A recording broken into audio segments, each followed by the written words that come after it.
En el mundo existen dos clases de personas, las que se tiran al precipicio con alas y las que construyen sus alas mientras van cayendo. Hace 3 años con esta frase entendí muchas de las cosas que me acaban de pasar. Incluso si alguien me dice mucho de lo que me va a pasar, seguramente no se lo creo o no hago nada al respecto, no lo sé. Con esta frase entendí que valía la pena dar un salto de fe, uno que incluso ya había dado sin darme cuenta. Yo iba construyendo mis alas mientras caía y sigo. El miedo y el dolor nos paralizan. ¿Cuántas veces por miedo o por dolor no actuamos? ¿El miedo al éxito o el miedo al fracaso? Para mí siempre han sido un motor para ir hacia donde yo quiera. El miedo y el dolor son un motor que nos paralizan, nos alejan o nos hacen actuar. Hay un dicho que me encanta que dice que en mi miedo y en mi dolor mando yo. Cuando vas a ser papá, pensarías que le tienes que contar a tus hijos sobre el mundo. A mí me pasó lo contrario con un diagnóstico. Un diagnóstico que estamos acostumbrados a que condena y etiqueta, o que inhabilita socialmente, que condiciona tu vida y tu día a día. Un diagnóstico que incluso algún especialista te dice lo que se cree que no va a poder hacer para que entonces ni siquiera lo intentemos. En el 2012 escuché por primera vez las palabras "tu hijo tiene autismo" y lo que conllevan esas palabras. Ante la falta de conocimiento, la falta de información, los paradigmas y los tabús sociales. Me acuerdo perfectamente en dónde estaba, a lo que olía el consultorio, porque son experiencias que te marcan de por vida.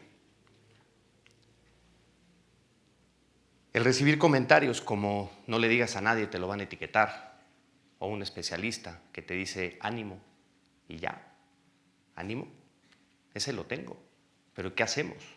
¿Cómo un simple diagnóstico puede etiquetar o condenar a alguien? Y entonces te paralizas por el miedo. En nuestro caso, empezamos a actuar lo mejor que podíamos, con lo que teníamos, pero a lo que no nos acostumbramos fue a no poder tener una vida típica, porque ir al cine, ir al súper, ir a un restaurante, a una fiesta infantil, se podía convertir en una de las peores experiencias que podíamos vivir. Y en la mayoría de los casos solo por el entorno.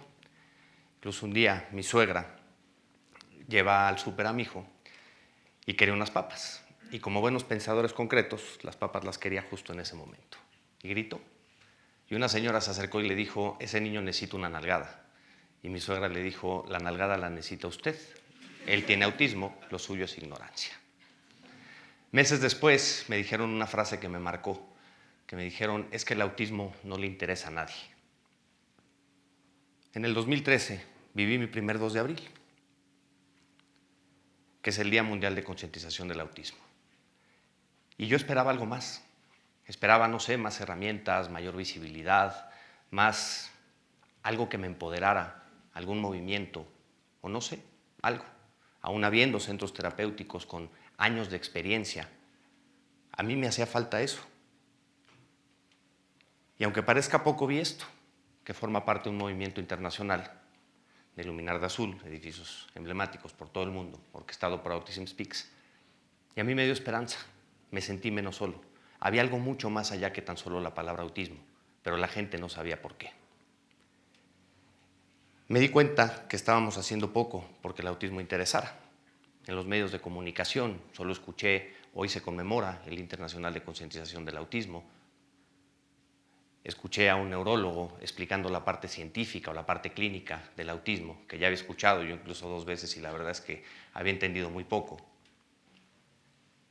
Hacía falta algo más. A mí me hacía falta algo más. El contenido era corto, no era relevante y no era coloquial. En el 2013 viví una experiencia en donde, de esas que acumulamos los padres, que vamos por la vida acumulando con un escudo y una espada, y de repente estábamos en el aeropuerto, nos íbamos a subir a un avión para un viaje familiar, estábamos en el gusano del avión, y de repente Álvaro venía muy emocionado y gritó. El tipo de enfrente no le gustó el grito. Al segundo grito, el tipo se volteó con cara de peores amigos. Me disculpé. Al tercer grito, pues ya se imaginarán. Me dieron ganas de empujarlo, me dieron ganas de golpearlo, Me dieron ganas de decirle, si supieras que tiene autismo, tu jeta sería diferente. O incluso pude haber sido un poco más amable y decirle, tiene autismo, no pasa nada. Pero la verdad es que me paralicé, por el miedo, por el dolor, por la acumulación, no lo sé, pero me paralicé.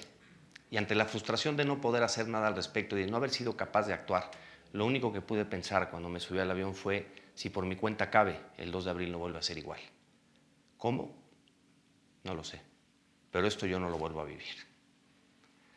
En el 2014 inicié un evento y una campaña de concientización alrededor del evento con un éxito que francamente yo no me esperaba. Y se empezó a hacer una bolita de nieve. Me empezaron a preguntar, ¿y qué más vas a hacer? Y la verdad es que yo no tenía ni idea. Y en el 2015, en un alineamiento impresionante de los astros y con el apoyo de varias personas, pudimos hacer una campaña con el fútbol como eje. Cuando nos dimos cuenta, teníamos a más de 100 futbolistas internacionales y nacionales, un video con 23 estrellas de fútbol internacionales, incluso 6 campeones del mundo, videos o spots en televisión nacional con la selección mexicana. Y la bolita de nieve se convirtió en una avalancha.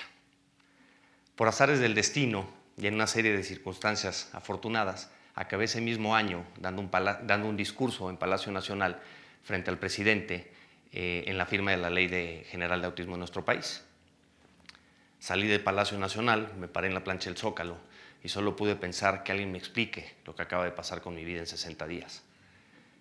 A finales de febrero estábamos presentando una idea, me había convertido en vocero de la causa y estaba terminando de dar un discurso en Palacio Nacional frente al presidente en la firma de una ley a nombre de cientos de miles de familias y de cientos de organizaciones con una gran responsabilidad. Llegué a mi oficina, en ese entonces trabajaba, y llega mi jefe y me dice, está increíble lo que estás haciendo, pero llevas casi mes y medio sin pararte en la oficina. Y entonces me tiré al precipicio, di mi salto de fe y renuncié a mi trabajo. Renuncié a mi trabajo para dirigir Iluminemos de Azul como una organización sin fines de lucro, con un propósito, con un emprendimiento social y con 4 objetivos. Visibilizar el autismo, generar un interés público, sumar voluntades y provocar un cambio radical en el entorno. Incluso me di cuenta que no se trataba solo del 2 de abril, ni siquiera del mes, sino de todos los días. Me di cuenta que con esperanza y empoderamiento éramos capaces de hacer lo que no nos imaginábamos. Incluso cuando me preguntan de repente, y en una anécdota personal, cuando me preguntan cómo lo hiciste y demás, me acuerdo de un chiste, ¿no? De ese que había 3 albercas, una de cocodrilos, una de pirañas y una de tiburones, y era un concurso a ver que atravesaba las 3. Y después de varios intentos y varios comidos, por fin un tipo logra atravesar las 3. Cuando sale de la última alberca, totalmente agotado, llegan los medios de comunicación y le preguntan, ¿cómo le hizo?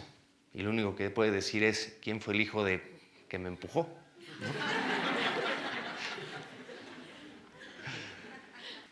Históricamente hemos visto la discapacidad como lástima o como tragedia. Clasificamos a las personas con autismo, con alguna condición de vida, como grupo vulnerable. Los convertimos en objetos de caridad o de inspiración.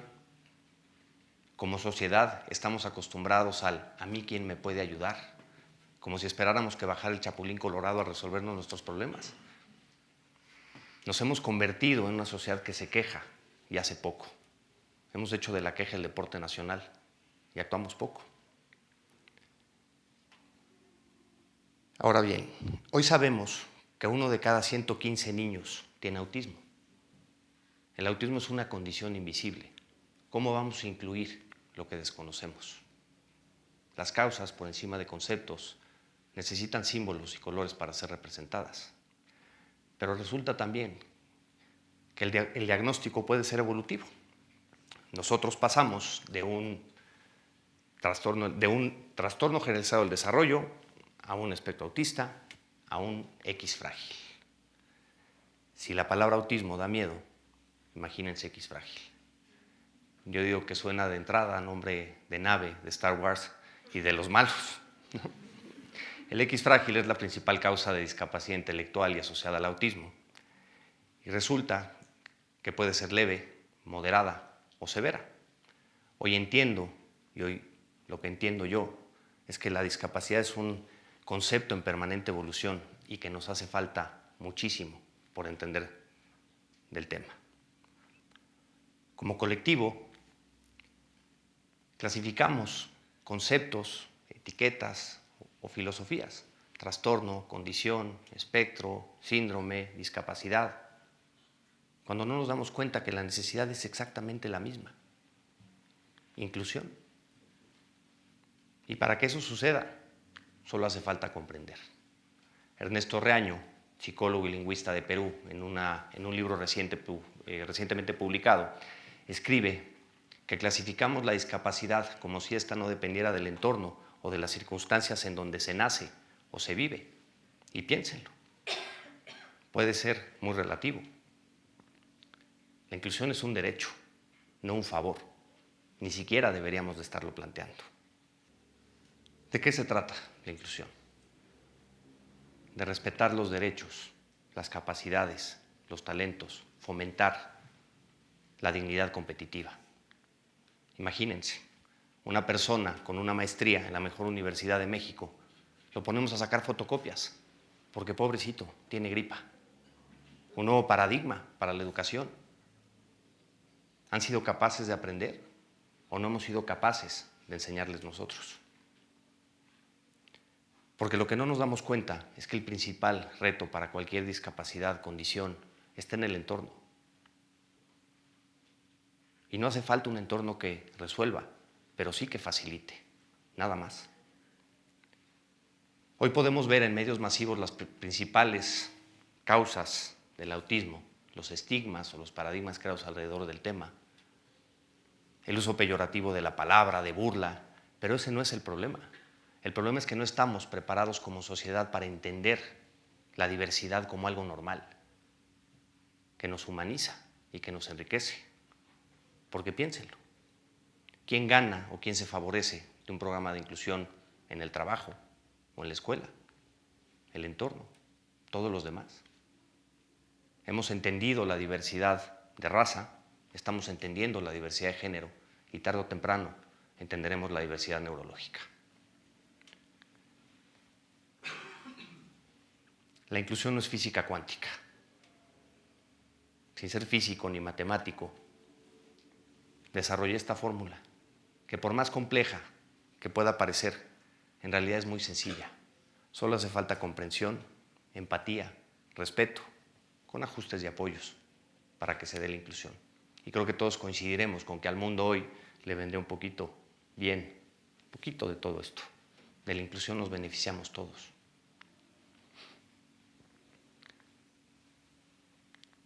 Les voy a contar una anécdota de que si alguien hubiera tenido hace 5 o 10 años una idea: vamos a organizar un partido de fútbol de personas o chavos con síndrome de Down y los vamos a poner a jugar fútbol contra niños con autismo. ¿Qué hubieran pensado? Estoy seguro que de locos no nos bajan. Incluso nosotros, cuando planteamos la idea, dijimos: ¿y cómo le vamos a hacer? Y la respuesta fue: ya veremos. Y la pregunta fue: ¿por qué no? Porque solo basta abrirnos a la posibilidad para darnos cuenta que podemos hacer grandes cosas. El 2 de abril lo realizamos. Invitamos a 35 niños con síndrome de Down a jugar contra 35 niños con autismo en un cuadrangular amistoso de fútbol. Y sí, no faltaron los autogoles, como en cualquier partido de fútbol. No faltó quien agarró la pelota y salió corriendo para el otro lado. No faltó quien se puso a jugar con el pasto porque le importaba más el pasto que la propia pelota. Pero fue una experiencia espectacular en todos los sentidos para los papás, para los terapeutas, para los profesores de fútbol, para todos los voluntarios, para todos los que estábamos ahí presentes. ¿Y qué creen? También para los niños, porque solo los pusimos a jugar fútbol. No nos damos cuenta de que la primer barrera para la inclusión son nuestros propios miedos.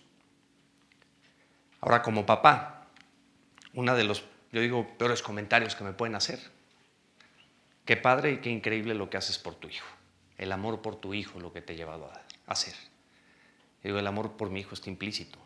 Él no tiene la culpa de que su papá es un tipo inquieto, porque yo no lo hago por él, lo hago por mí. Yo no sé si seremos capaces de corregir ciertas conductas socialmente no aceptadas derivadas del autismo, pero lo que sí sé que podemos ser capaces es de cambiar la percepción de cómo el mundo ve el autismo. Porque lo que no nos damos cuenta es que está en cada uno de nosotros hacer una diferencia. Lo dijo John F. Kennedy. Una persona puede hacer la diferencia, así que todos deberían de intentarlo. Yo tampoco quiero ser objeto ni de caridad, ni de lástima, ni de inspiración. Tener un hijo con autismo no me convierte en un papá especial. Tener hijos me convierte en papá y punto. Nada más. Ahora, basta que a mí me digan que no se puede para que por lo menos lo intente. Fui torero hace casi 20 años y para mí siempre se trató de una manera de entender y de afrontar la vida. Del toreo aprendí a empujar mis límites, a afrontar mis miedos por elección propia y de manera constante. Aprendí a dar lo mejor de mí, con lo que tenga enfrente, a hacer lo que toca, lo mejor que puedo, que de eso se trata la vida. Y les comparto esta frase que le ha dado sentido a todo. Iluminemos de Azul me dio un trabajo con propósito. Pero esta frase le ha dado sentido a todo. Pensé que tendría que enseñar a mi hijo sobre el mundo. Resulta que le tengo que enseñar al mundo sobre mi hijo. Y solo puedo agregar, y volviendo a la pregunta obligada, odiar el autismo. ¿Cómo puedo odiar lo que ha sacado lo mejor de mí? Muchas gracias.